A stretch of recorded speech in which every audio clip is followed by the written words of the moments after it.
Bella Bonita dituding jadi simpanan pejabat, Denny Caknan bereaksi tak terduga.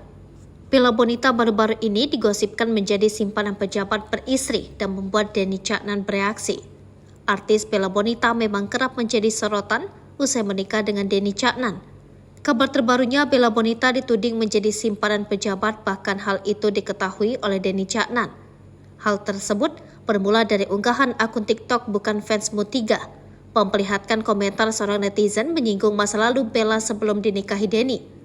Salah seorang netizen menyebut sosok pria bernama Danan yang telah membelikannya perhiasan. Tak hanya itu, Bella juga dibiayai untuk melakukan perawatan pada wajahnya. Mendengar isu tersebut, Denny langsung berikan reaksi menohok. Pedangdut asal Ngawi tersebut malah mendoakan orang yang justru memfitnahnya. Gosip miring seolah tak henti menghujani pernikahan Denny dan Bella. Terlebih, Denny yang geram selalu dikaitkan dengan happy asmara, padahal keduanya telah memilih jalan hidup masing-masing.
Jangan lupa komen, like, dan subscribe, serta tonton terus berita-berita terupdate lainnya ya.